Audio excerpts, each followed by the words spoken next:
Dear student, today we will discuss the exercise question number 6. In this question, the question says that a particle moves from a point r1 to another r2. यानी r1 एक point है, vector form में दिया है और plus 3 meter j cap and r2 is given 3 meter I cap plus 2 meter j cap. अब during which a certain force भी दिया हुआ है 5 newton I cap and 5 newton J cap. कहता है find the work done by the force on particle during the displacement. यानी work done हमको पता करना है और डिस्प्लेसमेंट कर रहा है R1 से R2 की तरफ.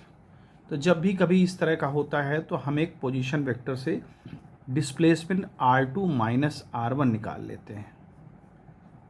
तो ये हमारा डिस्प्लेसमेंट हो जाएगा. वेक्टर में पढ़ा है आपने.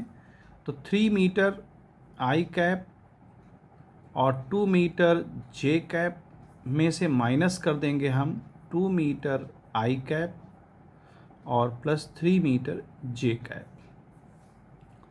तो जब इसको हम सॉल्व करेंगे तो ये 3 मीटर से माइनस हो जाएगा तो 1 मीटर बचेगा, यानी I कैप कह सकते हैं, और ये आएगा आपका माइनस J कैप. ये हो गया डिस्प्लेसमेंट, ये डेल्टा आर कह सकते हैं हम. और हमें फोर्स भी दिया हुआ है. तो अब हमें वर्क डन फाइंड आउट करना है. तो वर्क डन हो जाएगा फोर्स एंड डिस्प्लेसमेंट. जाहिर सी बात है उसी डायरेक्शन में होगा भाई, क्योंकि रिजल्टेंट इनका इस डिस्प्लेसमेंट ये आ रहा है. तो ओवरऑल जो एंगल हम वहाँ पर नहीं लेंगे. क्यों? क्योंकि रीज़न ये है कि मान लीजिए कोई एक इस तरह से ये R1 पोजीशन में है और ये R2 पोजीशन पर है ओरिजिन से, और हमें R1 से R2 ले गया है. तो हमें डिस्प्लेसमेंट तो उसी डायरेक्शन में है और फोर्स भी उसी डायरेक्शन में लग रहा होगा. तो जब फोर्स लग रहा होगा तो यहाँ पर हम एंगल जो है 0 ले लेंगे, क्योंकि R2 से R1 ये कितना डिस्प्लेस किया है तो डायरेक्शन तो वही होगी फोर्स की. तो यहाँ पर हम फोर्स की वैल्यू लिखेंगे 5 न्यूटन I कैप और प्लस 5 न्यूटन J कैप, और डेल्टा आर में हो जाएगा I cap minus J cap. यहाँ से हम मल्टीप्लाई करेंगे इसको, तो 5 से अब I कैप 1 होता है तो ये 5 आ जाएगा.